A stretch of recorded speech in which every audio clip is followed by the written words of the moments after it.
What's going on, guys? Welcome to the Essential Scares podcast, the only show that dares to ask the question, is it essential? I am your host, Corbin, and with me today, as always, is Alan. Good morning. And Bobby. Yeah, Alan took what I was going to say. Ha ha ha. Good morning, that's what you were going to say. Yeah. I was like, I'm going to get him because it's going to be silly. We have got quite a show for you today. We are continuing our method of choosing movies via connections with yet another to-be classic, 2013's House of the Witchdoctor. But first, Bobby has a spoiler warning. I do. This is your one and only spoiler warning for House of the Witchdoctor. If you do not want this movie spoiled for you, and here's the thing, right off the top, you don't need to. You can watch the spoiler part of this podcast free, but if you really don't want to, you can skip the time code provided in our show notes and descriptions for our essential spoiler-free discussion.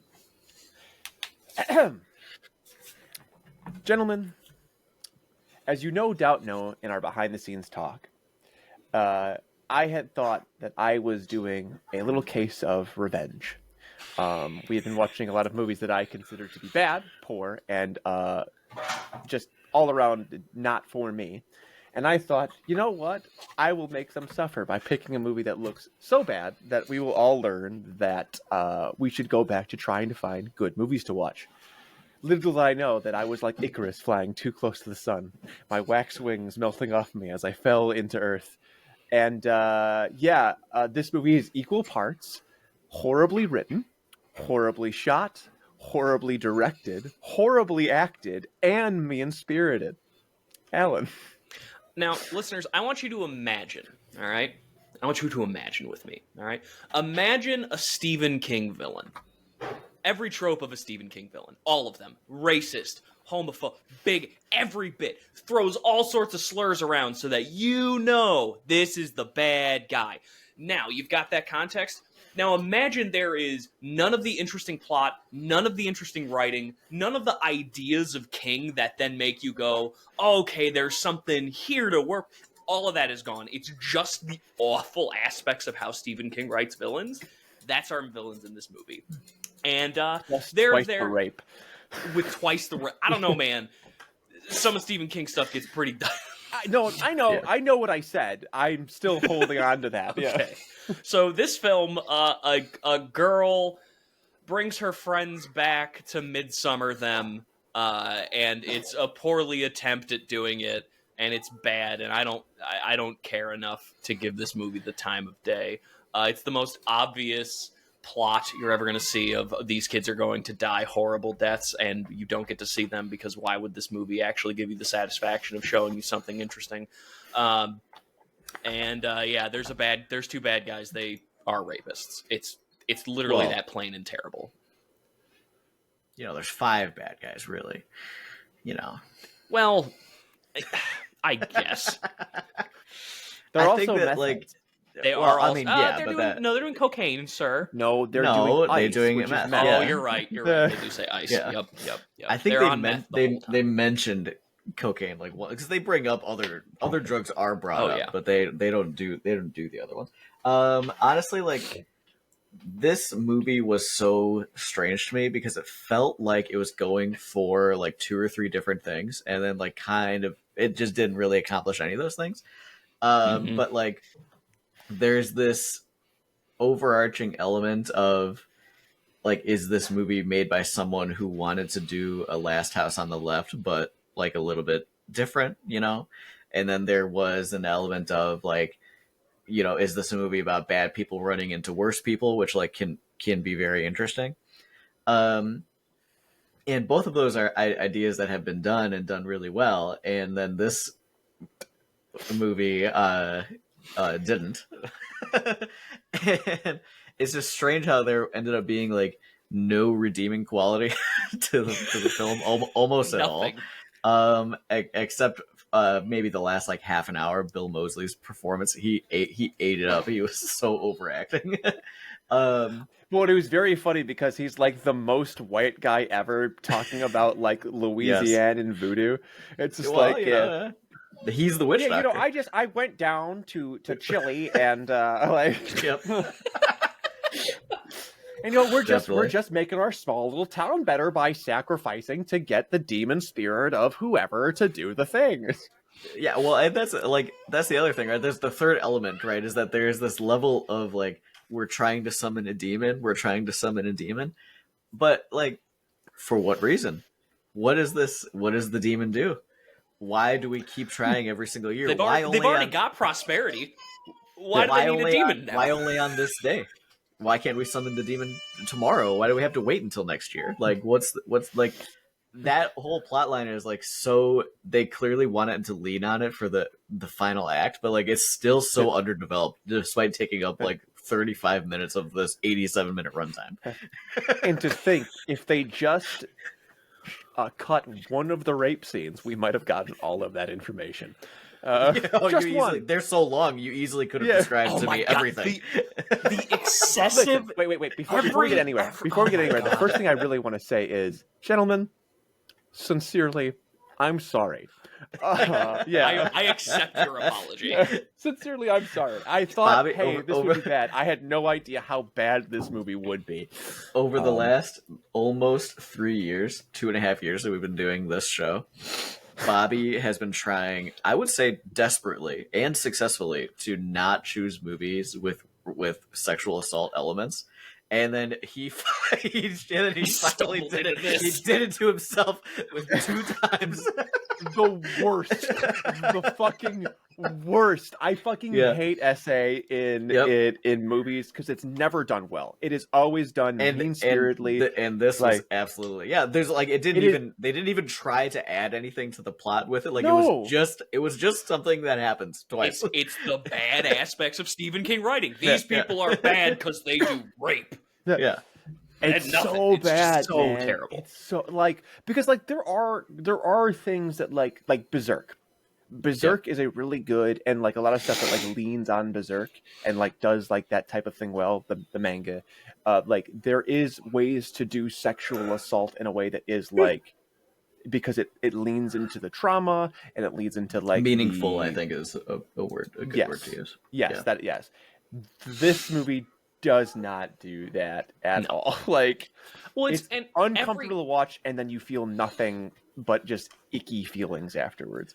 And every time there's any form of nudity, it's not even just the rape side of it. There's like the sex scenes go on for like 50% longer than any sex scene should in a horror film for no reason. There's a sequence where a girl gets in a shower just to show her tits. Yeah. That's it. That's the whole reason it happens. Everybody There's got no naked. Other reason for it. Every woman in this movie got naked. I legit take back what I said about Demon Hole.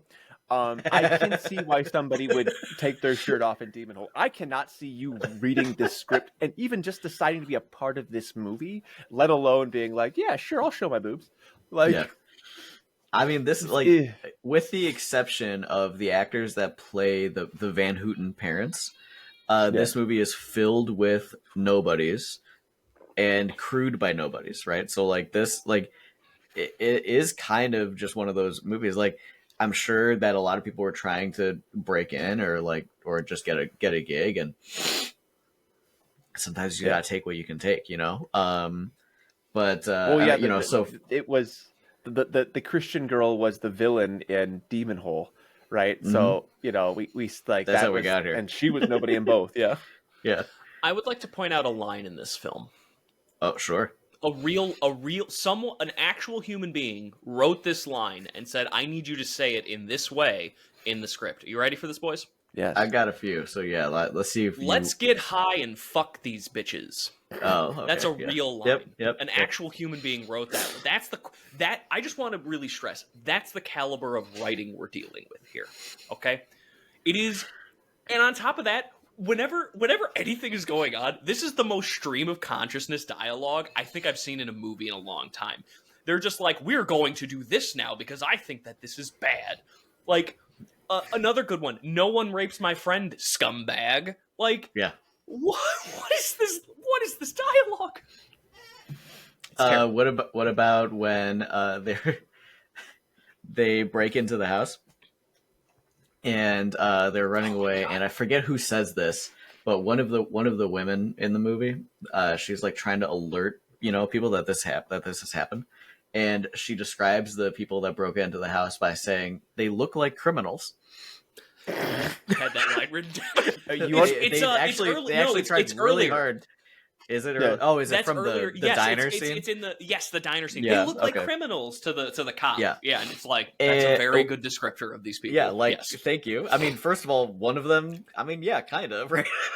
and he's the less bad criminal, even though an element that could have made them a little bit better even would just be have one guy actually be an actually less bad criminal, so you have some dichotomy there, and instead they're just the same. It was like doing because any other one of those things, it is absolutely that. Have you ever seen the movie Otis, A Portrait of Evil, right? Mm-hmm. Otis always seems like he's the less bad one, even though it turns out he's absolutely the guy who's the actual worst serial killer by the end of it. It's the big twist in it. Right. Spoiler warning for all movies. That was a cool thing, right? But or in this movie, you could have had one guy's the killer, one guy's the rapist. You could have had some kind of some sort of dynamic between these two. Just like a From Dusk Till Dawn type thing. I only kill if I have to, versus I am the actual psychopath. And instead, you just have two guys that are they're on the same level. Dude gets out of prison, and within hours, he kills his mom, and then goes on a killing spree. That's just exactly who he is. Lost his faith while in prison, I guess, according to him.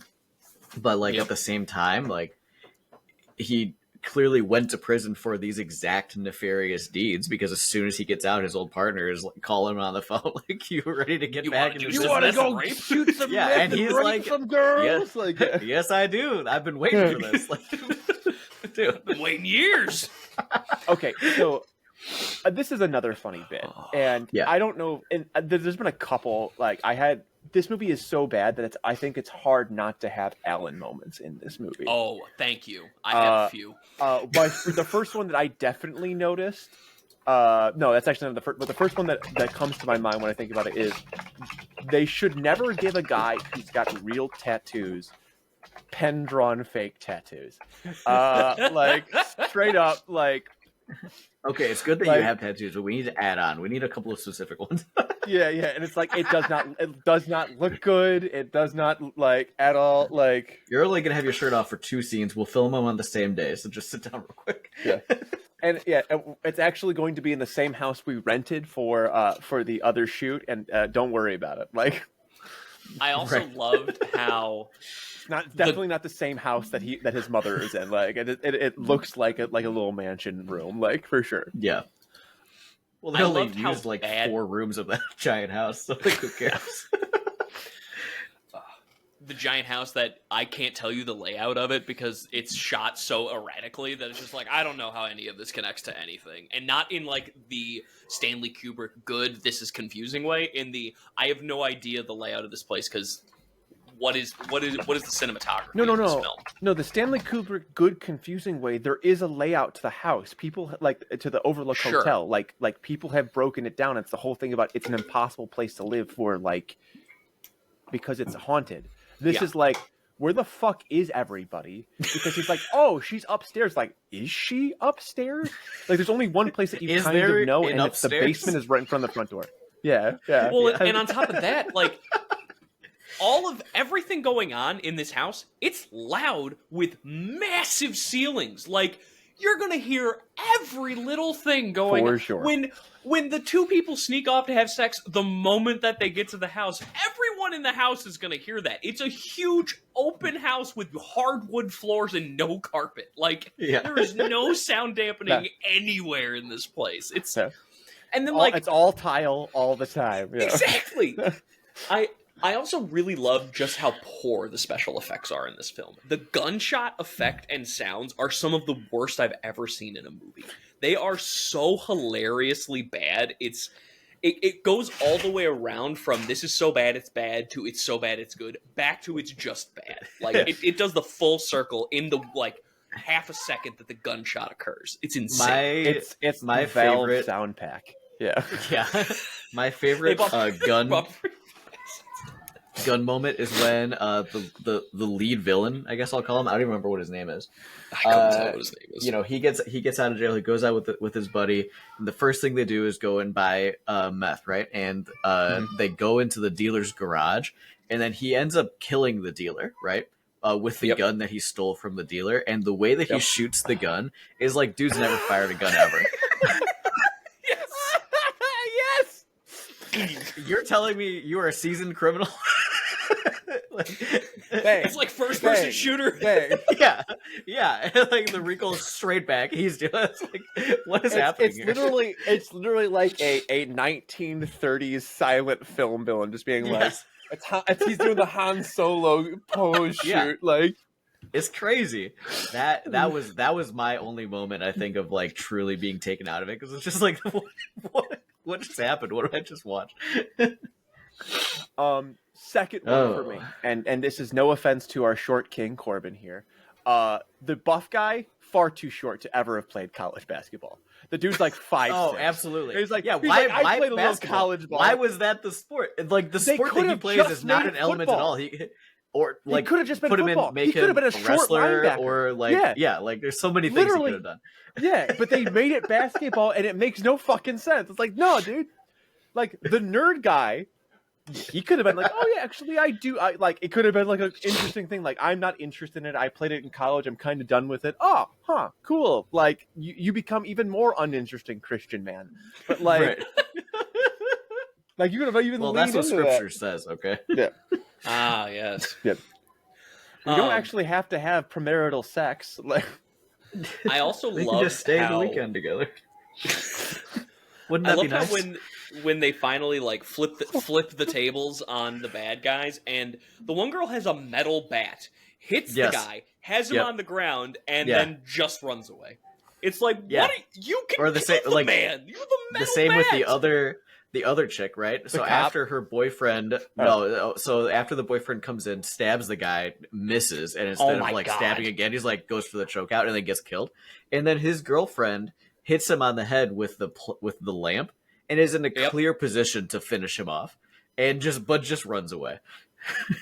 Yeah, it's or even just leaves. the cop. The cop's like, I'm going to shoot you, and I'll just say you attacked me. It's like, don't say it.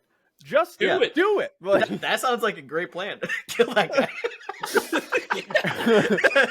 And then, hold on. We already talked about lines. You ready for this one? I want you to be in prison with a roommate with a big ass dick fucking you all your fucking days. That's a line in this movie. And then he says, already been there, already done that. Yeah. And I want to be very clear. To be fair, that response is hilarious. I also want to be very clear. It was said with the same level of acting as Alan did reading it cold from his notes. Yes, exactly. Yeah, that's true. There's no, it's no inflection. It's astounding how bad this movie is. This movie's casual views on sexual assault get just they you think they've hit rock bottom. And then they turn on the Minecraft God mode and they break into the ether underneath the world after they hit bedrock. Like, and they fall forever. Yeah.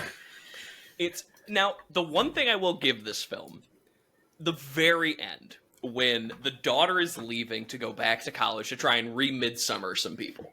Yeah. And the line that the dad says, that Bill Moseley says, where he goes, this is a tough family to deal with. Just ask John. That's funny. That's hilarious. That is actually like, because he delivers it with some amount of like self-awareness of what that line is. Like, it is actually like, if there's one line in this film that is funny, that's it. And I actually laughed pretty good at that one. I was very happy with it. John is the guy who dies in the very beginning. It's her boyfriend. Her fiance. Oh, that's right. The fiance. I forgot.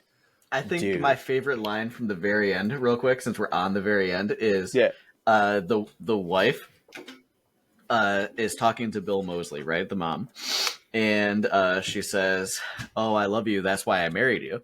And Bill Moseley says, "Not for my money." And she says, "Oh God, no." And then they pan out to the mansion on the hill that they live in. And I was just like, "What?" Well, like, usually you only say that when you are poor. You are clearly, there's a lot of money involved here. Yeah. You don't understand that joke. Yeah, like the guy who did it. No, it's a commentary. You don't see they're being irreverent. That's the whole point. The cold open that is the most that like tells you way too much, way too early. Also has probably one of the worst editing things ever. Where like he goes, I'm supposed to get married, and then like they stab him with the pitchfork, and then it like there's like a 2-second black screen. Like it just like they forgot to like tighten it like even a little bit. There are like, so worry, many they won't notice cut it to black right off the top. or fade to black. Like it's bad. It is bad. No. You don't understand. No, what I'm saying is it's in the middle of the scene. It's like 2 seconds of pure blackness, and then it goes to like the guy, like all of them standing over it. Like it's like that was clearly like the most. Either I'm padding out and I'm hoping nobody sees this, or just straight up an accident that nobody saw. Like it is. It's just this movie is so fucking bad, dude. I don't know. Like. I think Alan said something when he first watched it, and I thought, surely this cannot be. Alan said, this might be worse than Deathbed, the Bed That Eats.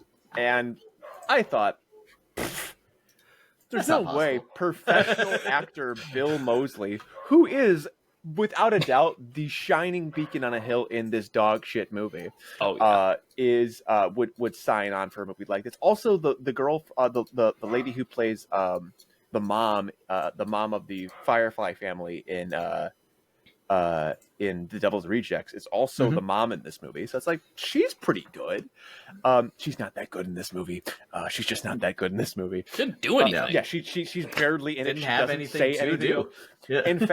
In fact, she very clearly misses cues a lot in this. And they just like ad Bill lib Moseley's around like, it and then keep the take. This? Yeah. Yes. Yeah, exactly. Yeah. But what I didn't think was Bill Moseley is the skeleton hands in this movie to the deathbed that eats. Correct. Yeah, that is absolutely true. Yeah, and there is more Bill Moseley in this than there is Skeleton Hands, which kind of objectively would make this better than Deathbed. But here's the thing, right? You think that, right? But the literal amount of prolonged rape scenes does not make up for the amount of Bill Moseley in this movie. I would agree with That's that. Fair. It is like this movie. I think is probably the most unwatchable piece of shit that we've ever watched. Right? Like I would agree with that.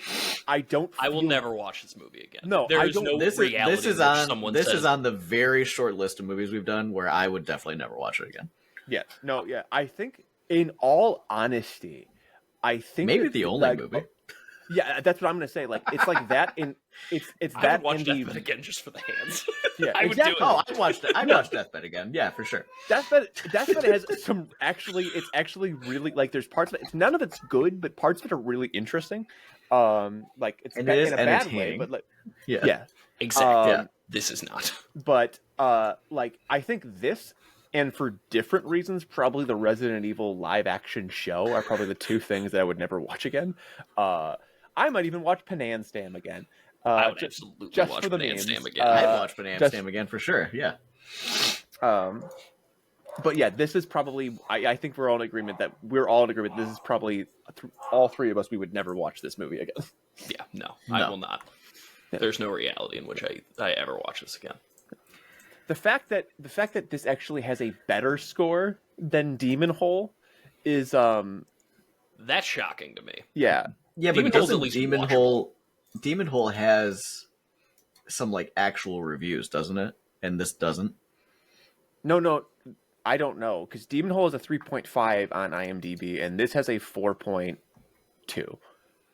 I read some of the IMDb reviews and there are definitely some people that when reviewing this were like, I heard so many bad things about it and it wasn't as bad as I've been led to believe, or like you know, they were going for something, so I'm gonna give it a whatever. Like they were like for every like sounds like a lot of benefit of the doubt. For every like 6 out of 10, there was a 1 out of 10, and like I think that Demon Hole is just kind of an overall general like meh, and this one just because of the way I think this movie is trying to be edgy, and that catches some people, and people will review well for that. 1 star, but a good 1 star. Is that a real review? Yeah. Yes. Oh my god. A 7, like, Jesus Christ. That's insane. Someone gave it a 7, and it's got a bunch of spoilers, and the tagline for the thing is "I'm saving myself for marriage," which is an objectively like I hate that line, in like so many fucking ways, like because it's equal parts like somebody gave so. Got it. I'll say Bobby's having existential crisis. Several people the Catholicism element of this movie was very funny. Has to be the cast and crew of this movie, right? Guys, we have to review the movie. This movie's getting review no reviews yet. Yeah. It's like that boss that says, "Get on Glassdoor. You have to give us a good review. We've gotten too many bad reviews from employees leaving." Okay, that actor David is splendid. That's a 10 out of 10. I can't believe I've never seen David in any other movies before or after. He absolutely crushed his role. 10 out of 10. My review's too short, so I'll keep it safe. David is a legendary human being and a man who deserves the stars, belt on or off. Watch this movie and watch it again for its hints, and you won't get it first. David Willis is a star and should be shine bright. Okay, so this is just like David Willis's family. Like who No. This is his mom. This is David. This is either David Willis's mom or David Willis. Yeah. I can't believe this actor, David Willis, is not in more roles. Hollywood should sign him up for more movies now. Who is David Willis? Who the fuck played? Isn't he the lead villain? We're about to find out. Oh my god. No, I don't think he is. I'm pretty sure. Please tell me it's the fiance that dies immediately. Nope, it's even worse. Oh wait, no, it's Buzz. It's the hunk guy. Okay, I love that. Yeah, I love Jesus. That. Boys, are we ready to rate this bad boy? Of course we're ready. Honestly, I think we've already rated this bad boy, but yeah, I'm pretty sure we know where we're going. Well, we with still this have one. to officially put the number on this bad boy, and just to remind everybody. We do rate movies here at Essential Scares on a scale of 0 to 5 with half points allowed. So a scale like 0 or 1 is allowed, but a score like a 3.2 is not allowed. And also disgusting if you ever think that you should rate this movie. Exactly. Kicking it off, let's go with Bobby first. Yeah. Bobby, what do you rate this movie?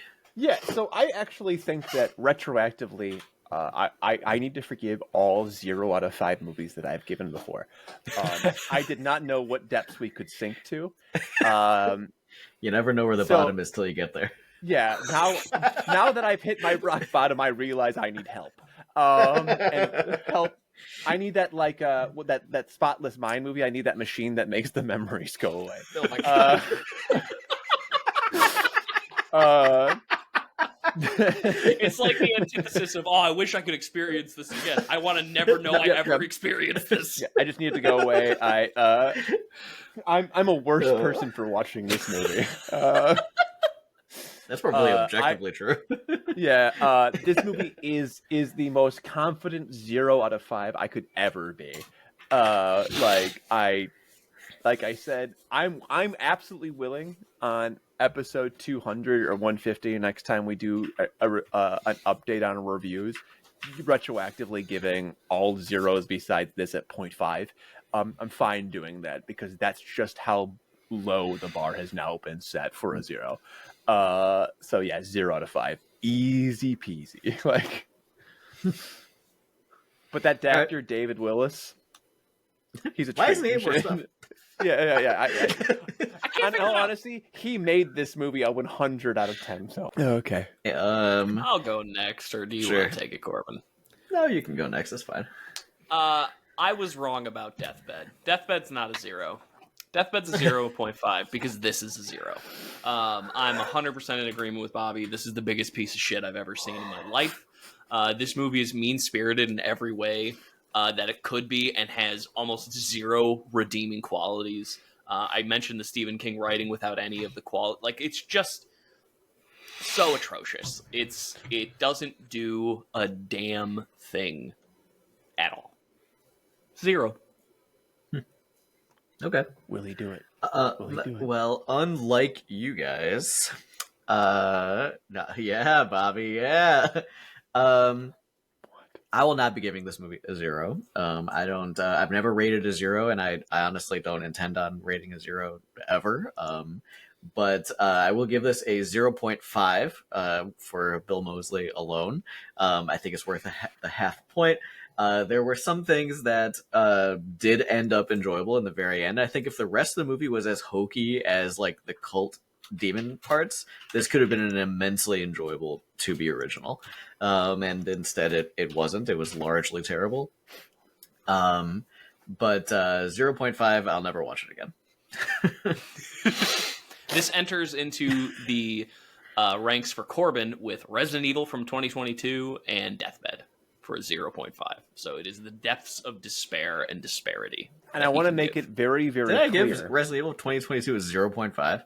You that did. Probably doesn't deserve a 0.5. Probably a 1. I would imagine just Deathbed become a 1 too by default for you. No. Okay. All right, that's fair, I guess. Is Resident Evil 2022? That's the series, right? That's the series, yeah. Yeah, yes. I'd probably give it like a 1 looking at it. I think I was like I might have been a little too emotional about it at the time, but looking back on it, it's probably a 1.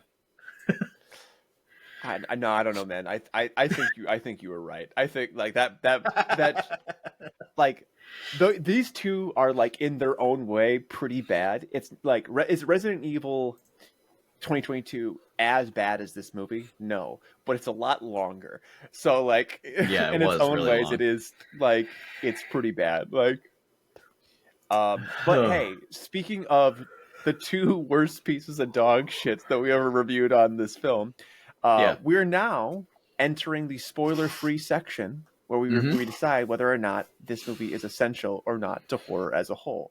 Again, like I just previously said, dear listener, spoiler-free. That's right. Who would like to go first? Yeah, so I'll go first. And the first thing I would like to point out, I just want to make comments on this because I forgot to bring them up, but I have notes on it, and they're during or after the credits, so no spoilers.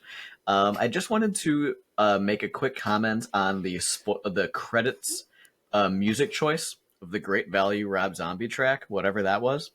And then I also wanted to note that I read the credits. I always stay for the entire credits, no matter how bad the movie is. And at the very end, you guys might not have noticed this because I imagine you guys closed out as soon as possible, which I do not blame you for at all. Big time. But this movie was graciously filmed right here in Lake Villa, Illinois, and really? I just thought that was very interesting, and I wanted to make note of it. And unfortunately, this is not going in the lexicon of great Illinois filmed movies, or even good, or even just bad movies, because this movie is worse than bad. And anyway, all that said, this movie is not essential. I was going to say, it's almost as if we're as bad as Indiana for just a second there. Yeah. It's pretty brutal, man. I don't really have anything to add. The movie is just terrible. It's not essential in any way. There's nobody in it or nobody behind the camera that would make you have to watch this movie. It does have 2, horror stalwarts with Bill Moseley and Leslie Easterbrook, but like they do fine in this movie, and it is certainly not a must-watch for either of them because they're also barely in it. So, it's an easy no. I'll go next. No. Bobby. Actively avoid this movie. Actively avoid this movie, right? You're probably thinking, right? I tried to make it very clear off the top. You can just listen to this podcast with spoiler free.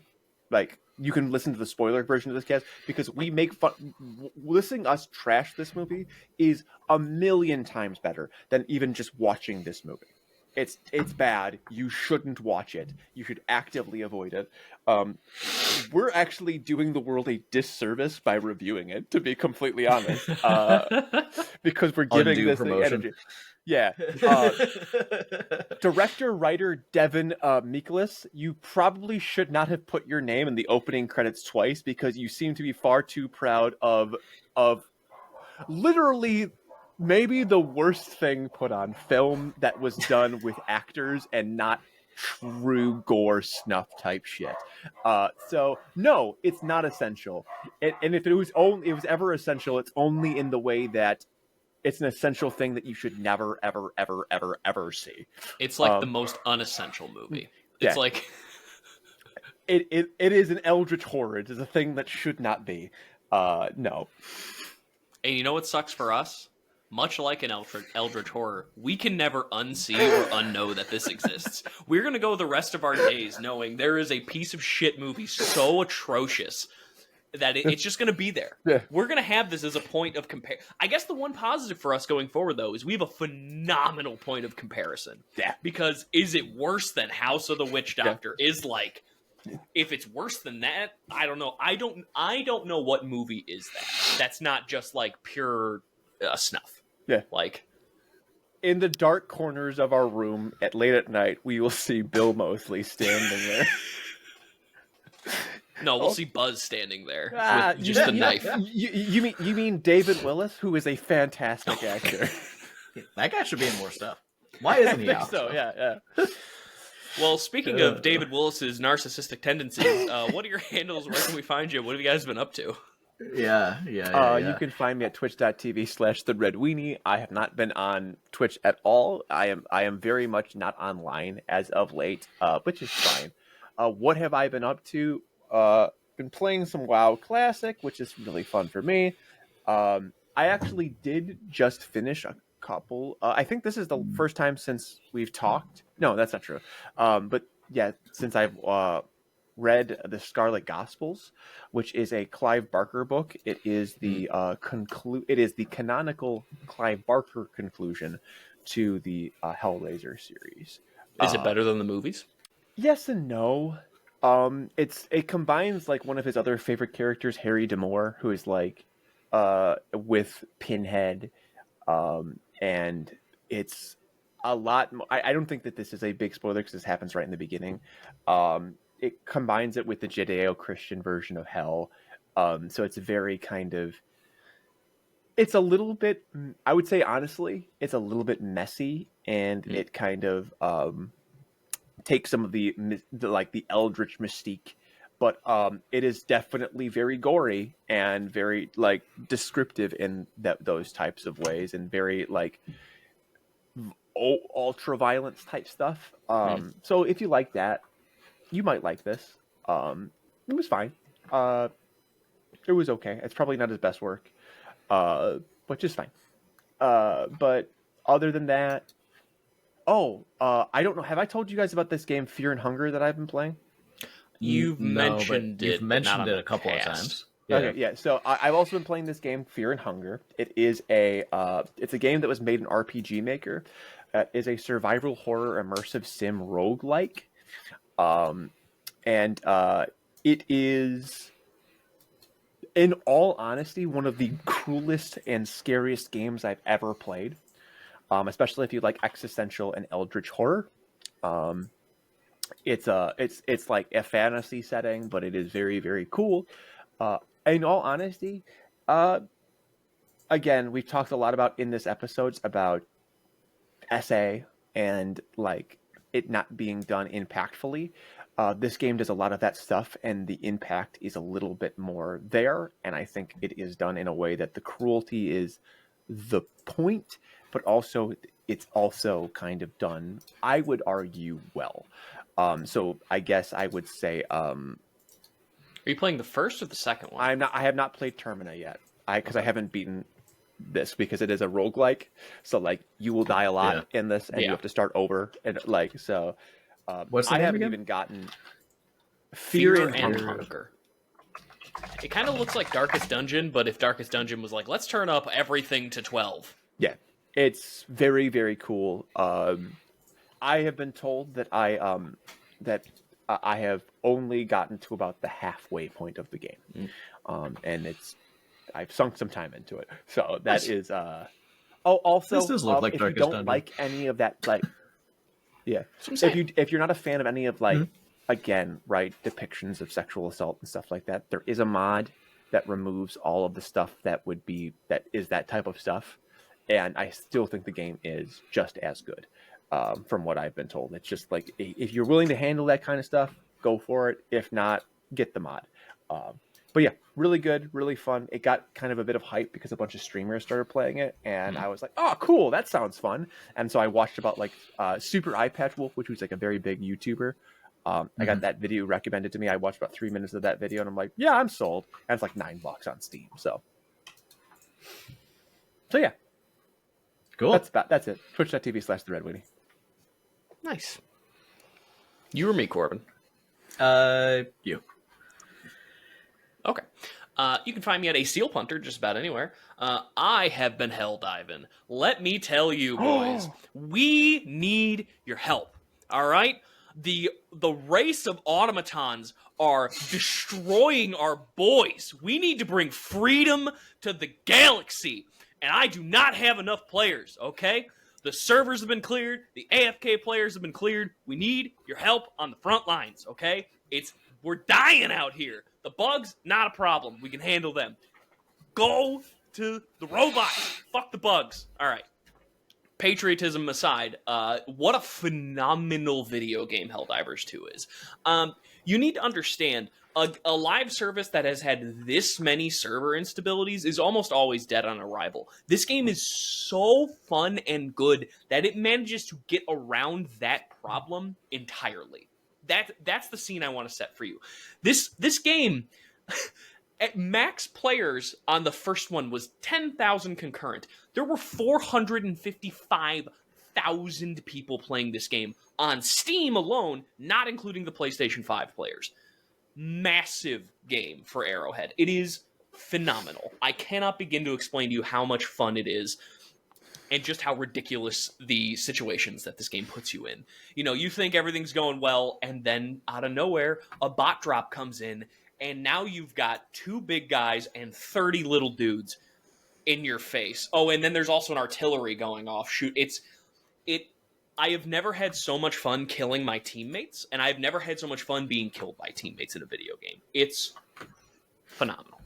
The only other thing I've been doing is playing this bad boy over here, my 7-string, trying to learn more Periphery songs, which are way harder than I give them credit for. Yeah, you know what? I'll go ahead and it's so good. I'll go buy Helldivers. I've got $40. It's worth your money. I got the money in the budget. I'll play some Helldivers. I've been seeing what that game looks like on. Yeah. So good. Hey, Corbin. Hey, Corbin. Yeah. Maybe you wanna. You can find maybe you me. wanna succumb to peer pressure too. I don't need to. You can find me at Bolters and Bourbon or at Corbangarang on the internet. I am on Twitter /X, Threads, Instagram, etc., etc. What have I been up to lately? Not a ton, actually. Mostly just working on feverishly on my Warhammer armies for Adepticon. I think there's like 24 days left as of right now.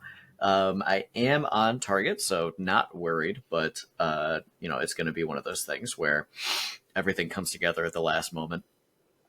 Besides that, I recently watched Five Nights at Freddy's, the movie, and it was fun. It was fun. I enjoyed it. I'm glad I watched it. It's on Peacock for free if you have Peacock Premium. Fun. So, yeah. Well, it is surprisingly fun, because I kind of thought it was going to be terrible, but it wasn't. Fair, yeah. Yeah, unlike my compatriots here, I have not been playing any games lately, and I haven't been playing Helldivers 2, though I do have access to it via Alan on Steam, so eventually one day I will probably play Helldivers 2. I would like to, but it's just not a priority. So good. But yeah, at Bulgers and Bourbon at Corbangarang. You can find the podcast at Essential Scares. We're on Twitter, Instagram, Threads, and Facebook. Follow us there, and you will be blessed with the occasional update, as well as weekly posts when new episodes go up on Facebook. That's actually our most popular platform for posting on. So if you have a Facebook, definitely follow us there. But that is it for this week. We are continuing our trend of watching movies via connections, and it's my turn to pick. So I am going to be using the connection of Leslie Easterbrook, and she played Irene Van Houten in this movie that we watched, The House of the Witchdoctor. And next episode, we will be watching the 2007 classic Rob Zombie's Halloween. I knew it. I fucking knew it. Yes. Knew it. Oh yeah. And I was good to you, Mikey. I was good to you. Will it put us back on track for good movies? Hard to say, but it will be better than this. But yeah, that wraps us up. If you liked the show, give us a thumbs up, a rating, a review, a subscribe, share it with your friends, your family, your coworkers, anybody that likes horror or might like horror. All word is good word, and all reviews are good reviews. Everything helps the show, and we really appreciate it.